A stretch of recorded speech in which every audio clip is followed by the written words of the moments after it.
raha ny zava-misy teny amin'ny lapanatsimbazaza ndraiky kosa dia nolanina ny maraina teo ny fandaram-potoana ny anteny miram-pirenena hatramin'ny firaika amby folo ny volana novambra ho avy izao. Raha nambaran'ny mpampakateny avy anivon'izany androm-panjakana izany moa dia volavolan-dalàna valo no heverina hodinina ao anatin'izay fotoana izay. Tonga eny anivon'ny anteny miram-pirenena io tolakandro io volavolan-dalàna momba ny tetipolo-mpanjakana 2024.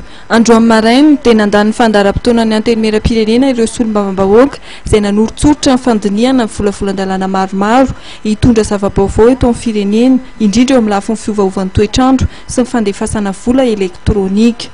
Dia mitohy ny asa ato amin'ny anteny miram-pirenena, misy ireo lalàna vitsivitsy izay mandalo fandiniana amin'ity herinandro ity sy ny herinandro ambony ao anatin'izany ohatra hoe ny lalàna mikasika ny transaction électronique, ny resaka signature électronique, ao anatin'ny lalàna io koa ny fakatoavana aty amin'ny anteny miram-pirenena ny fifanarahana natao momba ny fiovaovan'ny toetrandro na izay fatatsika amin'ny atao hoe ny protocole de Kyoto. Misy koa ny ratification ny convention de Minamata momba ny Mercure.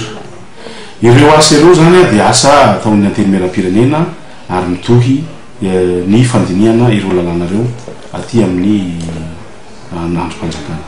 Eo amin'ny sehatra iraisam-pirenena kosa dia miverina ny fiara-miasan'ny anteny mira malagasy amin'ireo vondrona sy androm-panjakana iraisam-pirenena toy ny OIF, ny SADC ary koa ny vondrona afrikanina. Eo amin'ny lafin'ny iraisam-pirenena moa zany nanomboka atsika tamin'izao 4e république zao dia efa misy ny fiverenana tsy kelikely eo amin'ny sehatra iraisam-pirenena. Ao anatin'izany ohatra ny fiverenatsika ao amin'ny parlementany francophonie izay efa nanovana fivorina io tany Canada. Eo koa zany ny fiarahana amin'ny hoe ny interparlementaire izay fivoriam-be iraisam-pirenena mihitsy ny parlementa eran'izao tontolo izao izay vao vetivety teo ny délégation tarihiny filohan'ny anteny miram-pirenena tany Genève.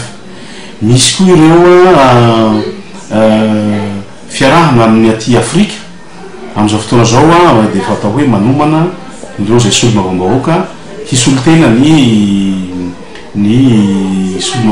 anteny miram-pirenena aty Madagasikara ao anatin'ilay hoe panafricaine zany hoe ny solombavam-bahoaka aty Afrika. Misy koa ny amin'izao fotoana zao ny fananganana ny parlementany firenena mikambana ao anatin'ny SADC ary misy fivorina vao vetivety teo izay nandraisan'ny solombavam-bahoaka malagasy fivorina tany Botswana ny resahana ny fananganana n'io parlementany SADC io aty amin'ny ranomasimbe indiana koa satria itsika dia anatin'ny sous région ny Océan Indien dia manomboka zao ny fampiresahana miaraka amin'ny île Maurice, ny Comore, itsika Madagasikara, ny amin'io fametrahana koa ny parlementany sous-région aty amin'ny Océan Indien.